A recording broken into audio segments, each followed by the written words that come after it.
How's it going, Kittanning? We are finally back. It's been quite a break, but this is the return of the Kittanning podcast. Have with me today a good friend of mine, Dr. Ron Schaffer. Man, I don't even know where to start with your life because you've done so many things and very accomplished man. And so I didn't know if you tell us a little bit about yourself, your history in Kittanning, all those things. Okay, I'm a local fella. I lived in Kittanning the first 5 years of my life up in Wilson Avenue, Wick City. Yeah. So I'm very rooted in this area, and then we moved out to Center Hill, out on Freeport Road. Oh yeah. When I was a 5-year-old kid. Uh-huh. So I've been around here my entire life, traveled the world, taught in Kittanning at the IUP campus for some 12 years, then transferred over to Indiana. Wow. I love the area. I'm very rooted here. I think my mother gave me roots and wings. I once said to someone, the roots, the feeling of Armstrong County, but the wings to aspire travel and flight and all kinds of wonderful things. So that's Yeah. kind of.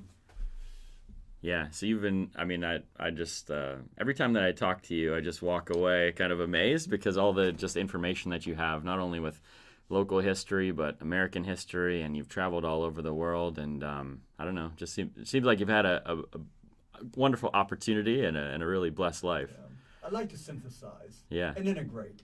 Yeah. I've had a lot of good experiences. God has blessed me above what I should have been blessed, but Yeah. I take those experiences, a lot of learning, a lot of reading. I just have an insatiable quest for learning, as many people do, Mm-hmm. and somehow it just becomes a composite, and then I like to try to get that back out in my writing and in my lectures. Yeah. Yeah. Well, it's been fascinating for me to get to know you over the last few years. I know the most recent project now is since you've retired, you began writing a series of novels about our area. And the very first one I know you have with you there, The Rose and the Serpent. And that's what we're going to talk about a little bit today and kind of relate that back to Armstrong County and all those kinds of things. So, how did you get started on this endeavor? It's going to be, is it 7 books? It will be 7. Yeah. I finished 6. I envision a 7-novel saga. I worked at the Winfield Mushroom Mine as a college kid, one of several jobs to get me through college. Yeah. I was fascinated by it. That's an underground quarry of 150 miles. Oh my. And those tunnels go everywhere, and they have big rooms. And I actually, maybe we'll read that passage later, how it was converted into the mushroom mine. Yeah. By the time I worked there in the late 60s, it was a thriving operation. It had been operational for decades by then. But I enjoyed working there, Mm-hmm. and I conceived the idea of writing a love story with that unique setting, and I actually made a journal entry that I would one day write a novel using that as my primary setting, and Armstrong County as well. Yeah. Couldn't get at it, too busy, doing stuff, being a professor, you name it.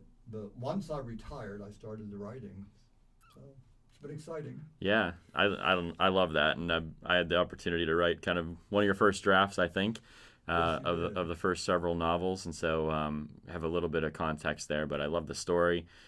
So you had this idea how many years ago to start? 1967. Wow. The idea has been with me for 51 years. And while I didn't write one word toward the novel, it was always percolating in my brain. And there were times when it would get so intense, I'd make journal entries about the novel. Mm-hmm. I was in Taiwan once. I filled virtually a notebook of thoughts on the novel, what it will do, what it will accomplish, what it will be about, and so on. And that was good because I was getting deeper into the characters, deeper into the themes. And it was a wonderful gestation period.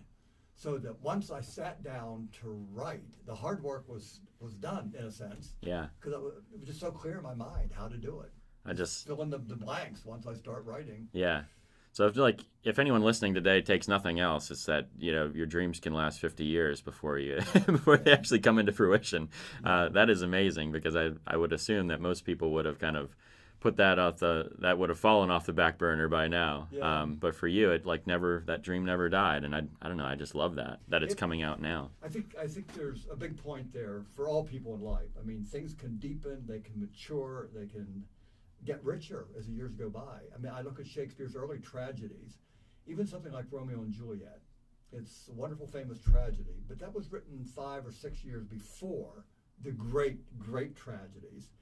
And while that story could have been up there with Hamlet and King Lear and so on, actually it was written before Shakespeare's craft had developed to the full extent. Yeah. I think what's happened with my novels is, had I written earlier what I wanted to and I was so full of them, I don't think they would have been the rich novels I've tried to make them, because they really do reflect my philosophy and my experiences and so on. Yeah. I think it would have been premature to try to do it way back. Yeah. Well, God's timing is perfect, right? God's timing is always perfect. He Yes. gives us the right moment and the right moment in time, and here we are in the right moment. So I love your quote about your mother, too, that she gave you roots and she gave you wings. I'm assuming that's why you've chosen Armstrong County as your backdrop. I mean, with all the places you've traveled in the world, you could have written this about anywhere, right? I love this area. Yeah. I've been blessed to travel the world, but I keep coming back home and loving it with every return. And I've had professors, our audience maybe would enjoy hearing this. I've had professors literally from around the world, and certainly all over the United States, say they've never met kinder, better people than Southwestern PA. I hear that again and again. I love that. It really is nice, because I think we just don't realize how unique of a culture we are here in Southwestern PA. Yeah. Well, and I think we'll get into that a little bit more, because I think this is a very underrated area of the world. Yes, I agree. And that's kind of the whole point of this channel and the podcast and all that kind of stuff. But I do want to talk a little bit about the book. You've got kind of little snippets of, I think the most fascinating thing for our readers, or our listeners and your readers, will be a lot of them are local, and a lot of the descriptions of the local places. The story is fascinating, by the way, but I was hoping that you'd share a little bit, maybe if you had an excerpt about the mushroom mine or something like that, like you talked about. Yes, I do. Yeah, let me talk about that a little bit. In 1896, a quarrying operation commenced to mine the rich limestone deposits in Butler and Armstrong counties in western PA. By the time the Buffalo Stone Mine had completed the quarrying enterprise some 30 years later in 1926, a maze of underground corridors and huge cathedral-sized rooms had been carved out, an underground city beneath the lush rolling hills, as the locals called it. Mm-hmm. The labyrinth of quiet stillness totaled some 150 pitch-black miles. At its height, the limestone quarrying operation produced 600 tons of limestone per day and approximately 900,000 tons a year. The place was alive with 200 scurrying employees and the raucous noise of the loud equipment. By 1937, the ingenious idea of growing mushrooms in these underground chambers, where the temperatures hovered consistently in the mid-50s, had been conceived. By the next year, a unique system for growing mushrooms had commenced in western PA. And I go on to talk about that a little bit. Jude and Corey enjoy working in this unique environment. By the time this operation had hit its full stride years later, some 1,300 employees were producing a record 54 million pounds of mushrooms annually. Wow. So it's a huge operation. Yeah. The operation was proudly hailed as one of the unique manufacturing operations in the nation, and at its height, the world's largest mushroom growing plant. So Jude and Corey enjoyed being part of a really unique operation. Yeah. Now, Jude and Corey are the two main characters of your book. Are the two lovers. Yeah. Yeah. Our readers, our listeners won't understand all that. They were lovers 5 years earlier. Maybe I'll just read this little paragraph. Yeah, absolutely. Here. Yep. After a painful 5-year separation, I'm reading the back of the book here, Jude and Corey joyfully reconcile, but as in earlier years, are pitted against the brilliant and evil Abe Bedone, more intelligent than Hannibal Lecter, and even more scheming. Bedone plots again to destroy the lovers. Beleaguered by their own psychic devastation and past traumas, they battle both Abe's chicanery and the carnal stooges, like macho strongman Duke Manningham, whom Abe manipulates to do his bidding. Though intelligent and spiritual, Jude and Corey face the impossible odds, which they learn, through their fire-tested faith, can only be defeated sovereignly. Yeah. And so you have these two lovers set in Armstrong County, this kind of beautiful picture of our area, and then it's like against all odds, right? They're coming back together, and kind of that story. That's part one of that. Yeah, and it's fascinating to me, Andy, because why do you keep going and what keeps you going. And when you're down as far down as Corey is, depressed out of her mind, her father suffering clinical depression, her mother deceased. I mean, this is one really despairing woman. Mm-hmm. And to keep forging ahead is most fascinating. And I enjoy the reaction of my readers who find it gripping and inspiring, that against odds you keep forging ahead until you create something really beautiful. Yeah. Well, and I think there's a lot of those similar kind of stories in our community, I think so. where someone, only had one parent there that's dealing with either mental illness or the loss of a job or whatever it might be, and then kind of overcoming those odds, and how we do need God, we do need divine sovereignty to carry us through, and I just love that theme throughout the book. It's a really beautiful thing.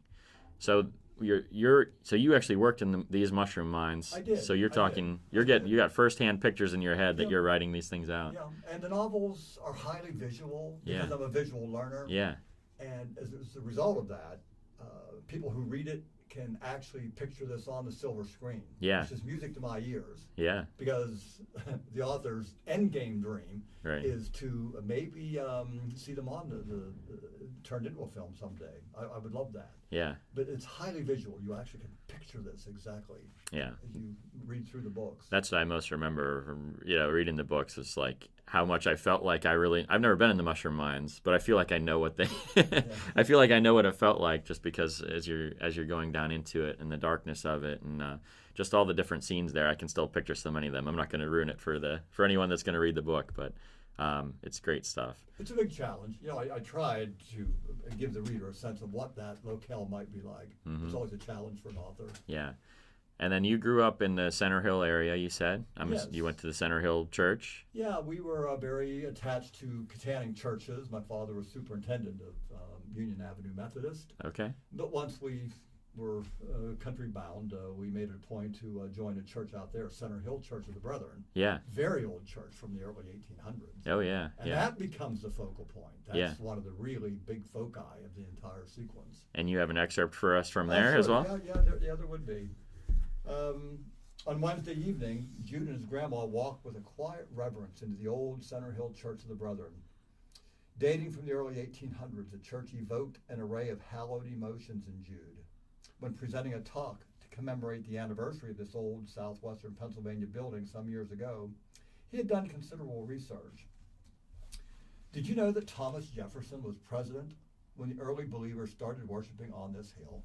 Oh, wow. Yeah. Were you aware that when Jefferson and the founders contemplated the Louisiana Purchase, our forebears contemplated the purchase of this land for the church site? Let me put it this way. Jefferson negotiated the Louisiana Purchase to grow a nation. Our ancestors negotiated the Center Hill Purchase to grow a church. And that is a time warp in many rural country churches. Yeah. And so the church represents a time warp. The novel is set in 88. Right. There's all kind of stuff going on culturally. But that is a world that is still intact. It's got a 40s, a 50s, a 60s feel. Yeah. The tradition of door-to-door Christmas caroling, for instance, had died many years earlier, even in country churches. But the practice was very real even to this day at Center Hill. The community breakfasts, quilting bees, summer festivals, communal apple butter churnings, soup and salad dinners, church work days, all welcomed by church and area people, were still going strong. Yeah. The good country folks supported these activities in large numbers and looked to each other for community. Yeah. And I don't know, I love all the historical references back, because people have forgotten what all happened here. And when you put it in the words of that church started when Thomas Jefferson was president, there's so much history there that has to be forgotten, and just to bring that back a little bit, or to just drive around the area with that in the forefront of your mind, is just incredible. Yeah, look at the cemeteries. Just any of these old churches with their old cemeteries, go through them and find the number of Civil War soldiers, and think of their history. Yeah. These men fought. They were very possibly in the 103rd or maybe the 78th Regiment, and probably saw action in many decisive campaigns in the Civil War. And there they lie, forgotten, unfortunately. Right. Yeah, and I when I was first reading the novel, we had a church group, a family that lived right out by Center Hill Church, and so I was driving by it twice a week, going out there. It was like every time I would drive by, I was thinking of this book and thinking of, that's where Jude and Corey reconciled, right there in the cemetery, and that's where that's where these certain scenes happened, and just thinking of all those different things. And it's really neat to kind of read the book and then go drive around, and you can see that the mushroom mines are still there. That stuff is still there. Still not the same operation, obviously, that it once was, but all that stuff is still here, and the history that you're bringing out is going to renew for a different generation. That Kittanning is not a place to be embarrassed to be from. Like, it's a place to be proud of the history. That is the intent, and for people who enjoy the area, the geography is actually used precisely. Mm-hmm. In the cemetery, I talk about the big monument they're at. It is there. It's a real monument. And you can see Adam Bowser's name, and he was born in the late 1700s. Right. And that's where they're reconciled. So people who have done this, take a walking tour, Mm-hmm. it really makes it come to life. But it's one of my hopes that our viewers and the readers of these novels will come to believe again in the community and our rich history. Mm-hmm. I just shared with a man last night. He was enthralled to learn that a famous writer like Sinclair Lewis won the Nobel Prize in 1937, the world's most coveted award. I mean, that's it. When you've won the Nobel Prize, you've made it. Right. Sinclair Lewis says, of all the hotels all over Europe, all over England, all over America, and looking at our big cities, Chicago, New York, he said the Reynolds House in Kittanning is one of his very favorite. Oh, wow. And he says that Harry Reynolds, the hotelier back then, was one of the best in the world. Wow. Little Kittanning. So now explain to me the Reynolds Hotel. Where was that in Kittanning? That one burned down in the 70s. That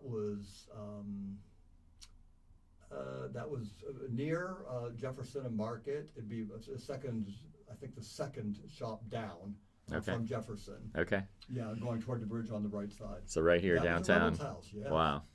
See, that's the kind of stuff that has been totally forgotten, I'm assuming. Oh, yeah. I'm guessing that nobody listening to this right now knows that was the case, but now it's recorded for all of history, right? Well, in the Reynolds House, the Alexander, the Stein Hotel, yeah, these were majestic buildings in their day. They're complete with the Victorian bric-a-brac. I'd seen the ballrooms in some of them. I know you've talked about the theaters too, right? Oh, I mean, they were, theaters, yes. Yeah, and you told me a story one time about, wasn't it the first brick theater was built here because they said that all the other ones were burning down, and they said not this one. The old Columbia Theater had been the Wick Theater when John Wick first built it. Opera houses were going up in flames, theater houses, and he said that won't happen to mine. It was the first 3-story, all brick, all cement building anywhere. Yeah, right here in Little Kittanning. Just torn down, 2 years ago now? Right. Mm-hmm. Yeah, I know a lot of people were pretty upset that happened. It's unfortunate that it went into such disrepair, but hopefully someday we'll have something like that again. We look to the future. Absolutely, yeah. So I don't know if you have maybe one more excerpt from us. We talked about maybe one from the Kittanning area from the book. That would be something that we could point to. Yeah, let me just see here. This is actually a later novel. Mm-hmm. This will be novel 5. But we're down at the river here, and we don't want to confuse our readers, but the ongoing, the storyline continues. And Jude and Corey are sitting down. They're on their way to Pittsburgh to a production of Hamlet, and they sit in the pavilion down by the river. The river traffic was particularly robust, as lots of people had chosen a leisurely ride on the river to while away the hours on this beautiful summer evening. I didn't know so many people enjoyed walking in Riverfront Park. But in this evening, many strollers and joggers passed as we hatched our plan. This is Jude writing in his journal. Okay. By far my favorite part of the evening was the appearance of the classic cars that lined Water Street and even dotted the park here and there in anticipation of the upcoming car cruise. Truth be told, the classic cars made concentration on our improvised Hamlet scene quite difficult. I was particularly struck by several of the cars parked near our end of the park, a 56 Buick Roadmaster, a black 57 Plymouth, a 56 blue Ford, and so on. Music coming from the nearby river stage floated through the evening air like a wisp of thistle borne on the breeze. As this was August, the month in which Elvis Presley died, The singing group down on the river stage was honoring the king of rock and roll by playing exclusively Elvis tunes. I jotted down a few of the ones we listened to as we worked in the pavilion. I'm Yours, Chapel in the Moonlight, Love Bee, An American Trilogy, and so on. Having completed their plan, Jude and Corey bade goodbye to Charles, departed the riverfront park, and meandered down the walkway toward the Citizens Bridge. They descended the stairs to the river and walked under the bridge. A large number of pigeons, the abiding inhabitants, cooed as they flew solo or in clusters. Remember when we stood up there in the middle of the bridge and through the roses, Corey began. I wonder whatever became of them, and so on. So I'm always using local settings. Well, I can just picture that too, as you cross Water Street, go down the stairs under the bridge. I mean, I literally just made a video last week where I made that very walk, and so it's like it brings up all my memories as well as bringing up another piece of the story. I don't know. It just takes me to a different place. Well, I guess I could say it's a literal use of that setting instead of an imaginary use. Absolutely. These things are precisely described. Yeah, but I love it. Or worse. I don't know if that's the way to do it, but that's what I've done here. I think it's great because I think many people that are listening to this have taken that very walk, and so it's extraordinarily relatable for me and for probably everybody else. And that's just I love that. Thank you for that. So with your area, your love for the area, your research of the history, all those things, I'm really interested to kind of get your take on the future of Kittanning, because you've been here since what year? Born 46. Yeah. So you were here for kind of the glory days of Kittanning, and then a lot of the difficult things too, with factory closures and all that kind of stuff. We had a wonderful Jewish population of a couple hundred people. Yeah. I myself did not know. It was a group as large as it was, but they were brilliant merchants, and they had turned Kittanning into this cultural mecca and a kind of shopping paradise. Yeah. All the men's stores and the ladies' stores back there in the 50s. Yes, I do remember that very, very vividly. So what was that like as far as, just walking up and down Market Street, how different from today? 5 men's stores, very successful. I talked to a man last night. He worked in Einstein and Campbell. That man had hired 10 students to work from through the entire holidays. 10 young men working. Wow. To handle the volume of people coming in and out of that store. And that was one of 5 men's stores. Einstein and Campbell, Gruskin, Silverblatts, and so on. It was just pulsating with activity. Yeah.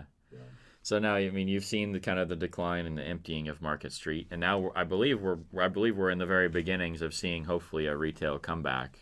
But it's not going to be the same as it was. It's going to be something different and something hopefully still good. I mean, what's your take on the future of the city? What do you think Kittanning's going to need to kind of complete this comeback that we're on now? Just in your opinion. Yeah, well, I don't know that I have much to say that's any consequence. I commend the people who have done great work and started a comeback. Right. Light Up Night, that was a phenomenal success. I'd go with our strength. Trails have become so big in our area. I'd like to see that developed. Horse trails, maybe, in the area. Yeah. Why not? Southwestern PA is beautiful. Armstrong County would be a perfect place for bike trails, walking trails, horse trails. I know we're ripping up rail lines everywhere, but we have a rail line on the other side, and these train rides have become very popular in some communities. Yeah. I can envision a day when train rides start here, and we have really nice train cars, the eating cars, the dining cars, and all that, and it could be immensely popular going north. Yeah.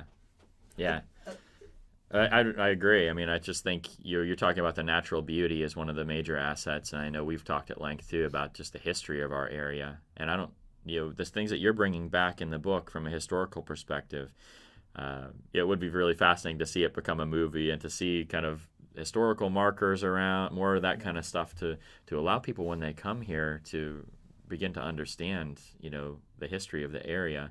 And not only guests, but even the people that are from here, for the people of Kittanning to understand their history and all those kinds of things. There's a very famous author. His name is John Updike. John Updike is a Pennsylvania boy.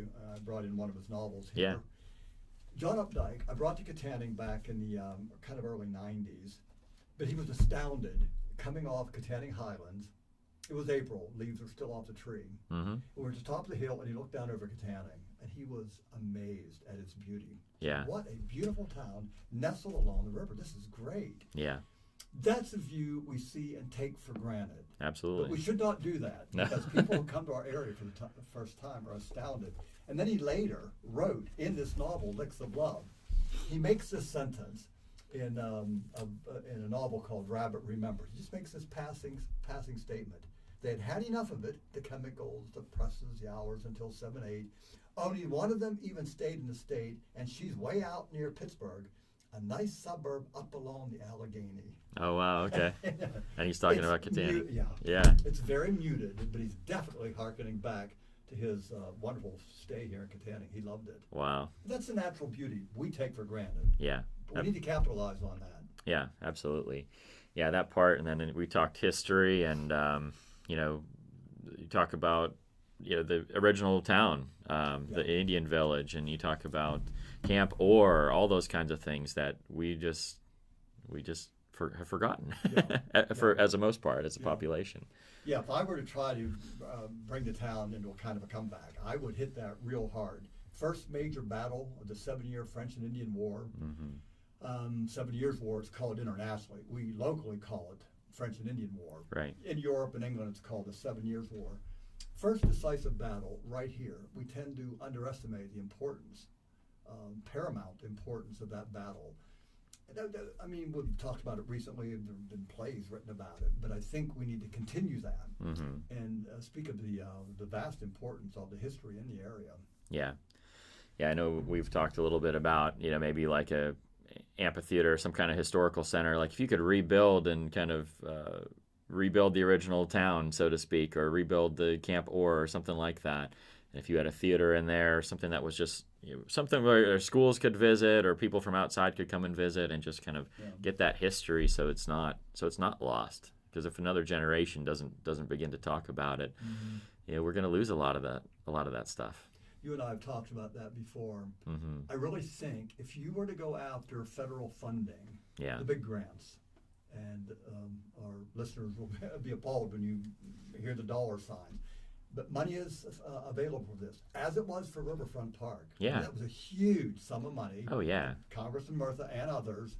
That kind of money is available. And if you were to accentuate the Delaware Indian, Lenape Indians, and make this be a place where you could study the Indian culture and rebuild a fort, a simulated fort of what was done in the 18th century, I think it would be fantastic, both for educating our people about what Indian Native American culture was like, but how the frontiers people were living in this county back in the 1700s. Yeah. So you'd have this educational fort that would be a replica of the actual forts of the day, but it would also have the modern conveniences, the museums and the auditorium for cinemas, plays, whatever. Yeah. I think what an amazing addition that would be. And I mean, for me, the future of Kittanning is not going to be necessarily the comeback of the manufacturing, those kinds of things. Like you're not going to bring back Kittanning Steel or any of those. No. Those places aren't going to return, at least to the downtown area in any capacity. And so when you look at the future of Kittanning, I think it has to be exactly what you're saying, accentuating the history, the nature, and become more of a tourist town moving forward. And it's an incredible idea to me. If there's anyone out there that wants to take on that project, right, let's start going after some of the federal dollars and make that happen. Foxburg. Yeah. Foxburg was next to nothing compared to a town like Kittanning, right? Being the county seat and so on. And yet it's a big success story up there. Absolutely. So if they can do that with so little, I mean, imagine what could be done here. Yeah. If we were to pour the resources into it in a magnificent, big, well-conceived plan. Yeah. And I think for me, a lot of it comes back to mindset, because I think from the people of Kittanning don't have the mindset that they're valuable, that this town should be anything. It's kind of like when you begin to think that you're worthless as a person, then you begin to think that your town is worthless as a whole. And so once we begin to change that mindset a little bit, and I think that's where we're beginning to see now, hey, this town is worth investing in.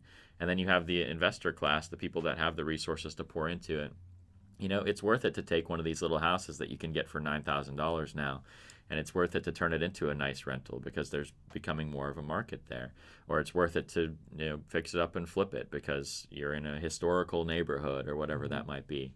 And then maybe it's worth it to build a hotel on the river like there is in Foxburg, or to pour some money into matching dollars for a federal grant, or what. And it just begins to snowball, and then you can end up with a situation like Foxburg. But we have 10 times the resources that they do. Yes. The beauty is the same here. Certainly, infrastructure is a whole different story here than it is in Foxburg. Way more resources that way, and then you have the county seat. You already have a nice population here.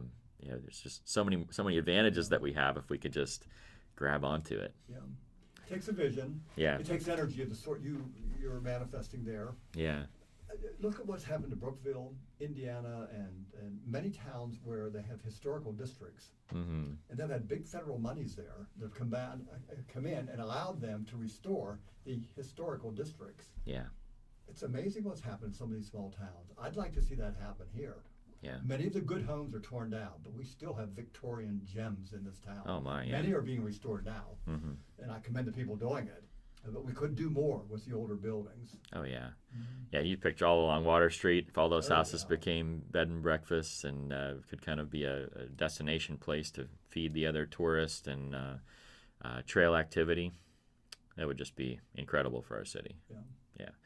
So, going back now, I just want to talk a little bit more about your childhood. You grew up in Kittanning, all those kinds of things. Your dad worked in some of these stores downtown, Yes, right? Yeah. And went to church here. You've overcome a lot of loss in your life and obviously been very successful. I think that shines through in your novels, this kind of like overcoming through God's providence. Just tell us a little bit about some of the loss in your life and some of the things that you've been through, because I think a lot of that would speak to some of the listeners here. I hesitate to talk too much about my life, Yeah. but at the same time, if it can give anyone a little bit of inspiration. Right. Dad was killed when I was 7, really tragic accident, coming into the holidays. We buried him Christmas Eve, if you can imagine that. At 7 years old. I was 7. Wow. We 6 siblings. There were 7 of us. 7, 9, 11, a house full of little kids, pretty substantial financial debt. It was not a pretty picture. Yeah. But my mother was a woman of incredible faith and strength, and she managed to navigate those perilous shoals. And she's a woman who was beloved because of her faith and strength. And some people in the viewing audience might have known my mother. But we also have a cardiac affliction. It must be a gene, Andy. I don't know how to describe it. But all 5 of my brothers died really very young, and they were good, successful, beloved men. And my first heart attack occurred when I was 37. So wow. yeah, we've had a lot of loss. But if you take the point of view I have, that God is omniscient, He's sovereignly controlling it all. It was His master plan, and I don't expend psychic energy fighting against God because He didn't get it right. Yeah. Or didn't treat me properly. I just don't go there. I have tried my whole life to do the best I can with what I have. Mm-hmm. And so the novels do speak to that. But it also speaks to a kind of a holy boldness and a faith mm-hmm. and a risk-taking thing, which I think is very evident in you. Yeah. But here's one example. I was asked back when I was a 29-year-old young professor to head up a new organization, the Friends of Milton's Cottage. The Milton Society of America asked me to do that. That's a pretty prestigious group of professors. Yeah. Very well organized and famous. I was in over my head. I didn't know what to say, but I said, okay, I'll do it. But it meant I had to get IRS, tax-exempt, charitable 501c3 status. I did all the work. In over my head, I felt, but I did it. We helped save the only standing home where John Milton finished Paradise Lost. Big success story. Yeah. That caught on. It led to the International Milton Symposia, the biggest conference of John Milton ever. That led to my meeting the Queen of England there. I mean, it's just been a scaffolding thing that went up. Interesting. But it all started with my saying, yeah, I guess I'll do it. Yeah.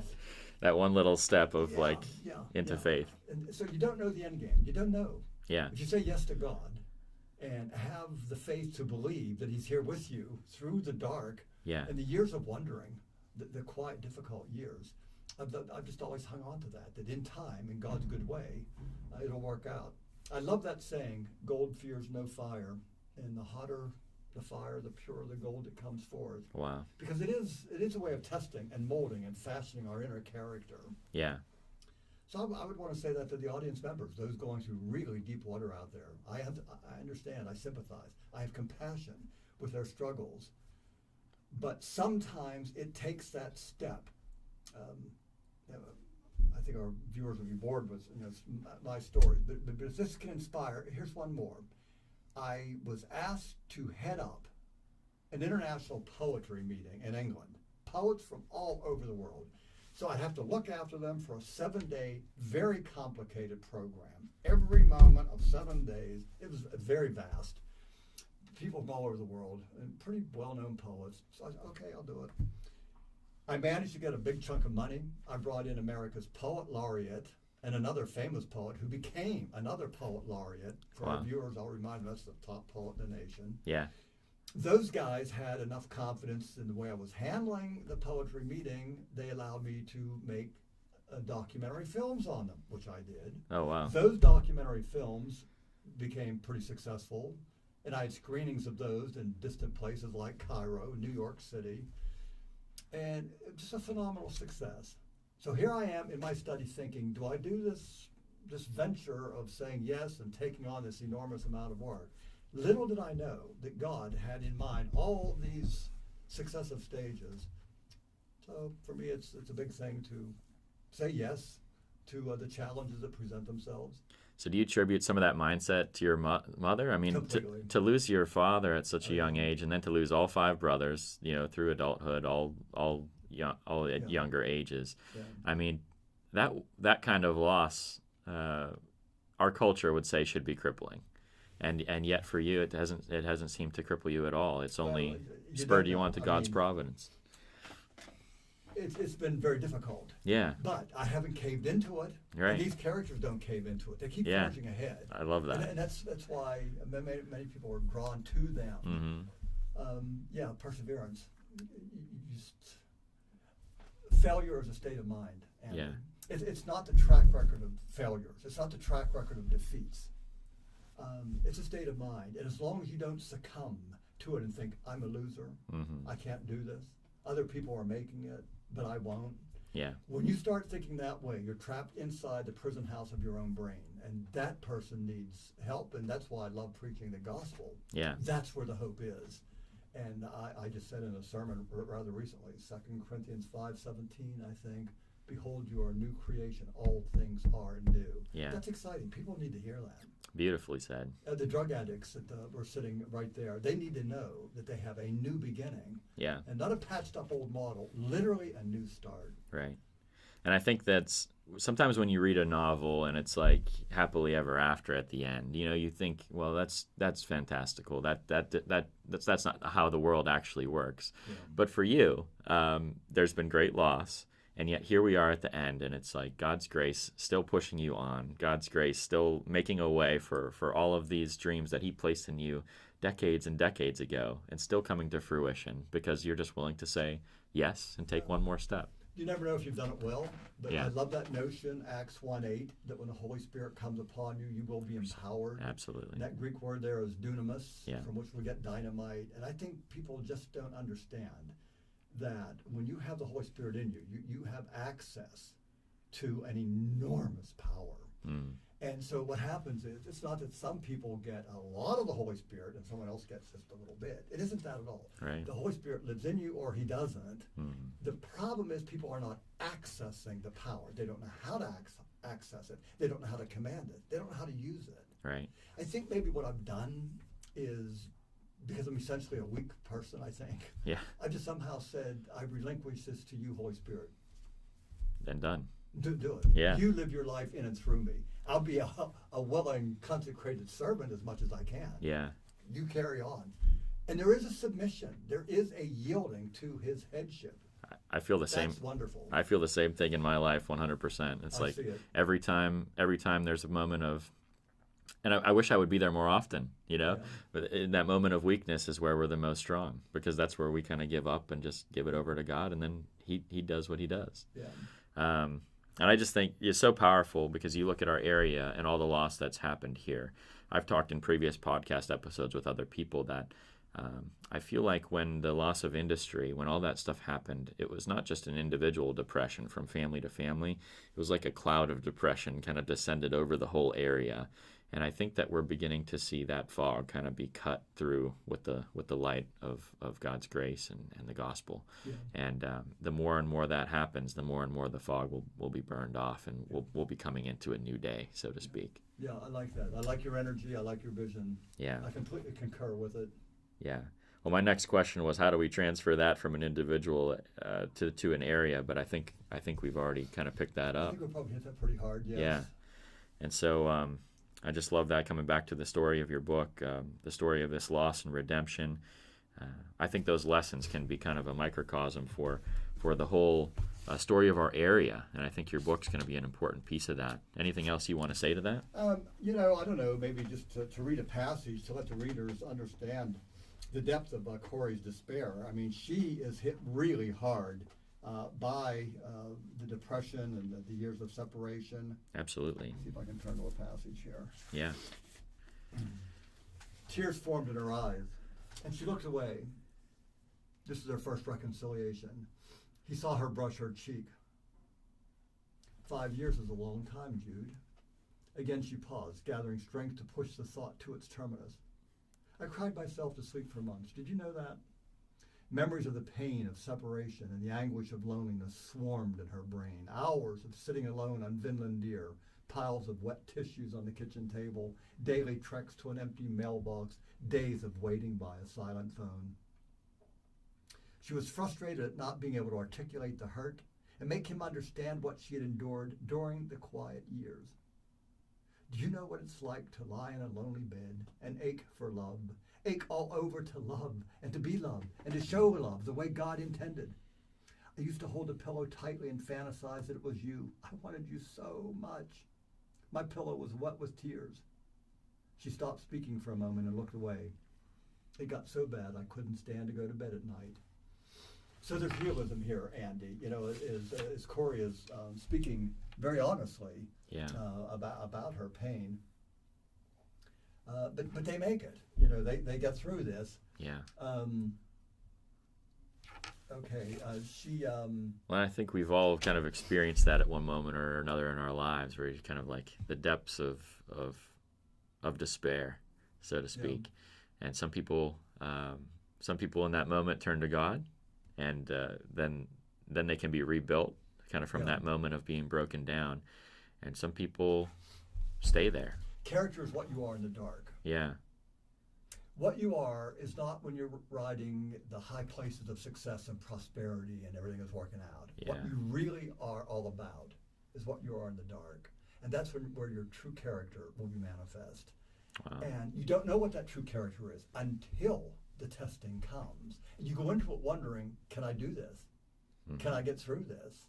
And you're right, people in our audience have had these experiences. But some people are crushed by that through fear, intimidated into silence, immobilization. Yeah. Their will is paralyzed. Just sit. Yeah. The tendency for me, because of my heart attacks, and because all the brothers were dead, and because my doctor, whom I love with all my heart, said, you will retire. At 37, he said, you're done. Retire and stop traveling. I was a 37-year-old kid. Wow. That's a tough one. Absolutely. And I either had to hear him, looking at all the evidence, all the data, all the tests, or I had to plug into a different orientation which said, maybe, just maybe, God has in mind a higher level of healing for me than you and all your brilliance can see and understand. I had to plug into a different orientation. Yeah. In the dark, you're in an ICU room by yourself. Yeah. That can be a challenge. But character is what you are in the dark. And so that's why I don't ever resist challenges. Bring it on. Bring on the test. I really do mean that. And so the beautiful love you have here in Corey and Jude comes because they've been fire tested. Yeah. I love that. So kind of an overarching message for me is no matter how dark the night, there can still be a new day dawning, right? Oh, yeah. Great stuff. So tell us, just as we finish up, where can people pick up this book? How can they get a hold of it? And how can they connect with you if they want to? The novel is The Rose and the Serpent. It's over at Kittanning News here on Market Street. It can be ordered through Amazon. And the second novel, The Pittsburgh Hamlet, is a sequel to it. These are novels that all flow together. Yeah. It's the same characters, the same storyline, going in and out like a Harry Potter series or any novel that continues as a saga. And I would say to my viewing audience, those who have read it, those who plan to read it, today sales are driven by reviews on Amazon and so on. It's Absolutely. amazing. Yep. Yeah.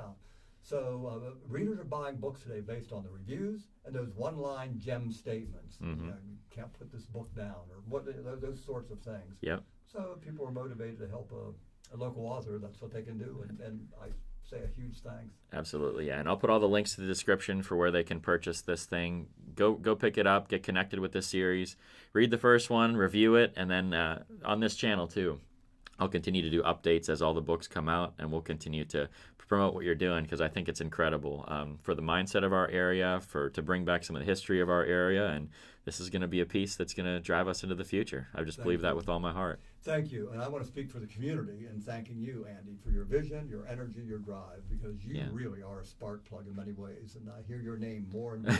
I certainly appreciate that. Thank you. Thank you so much for joining me today, and everybody, we'll see you in the next one.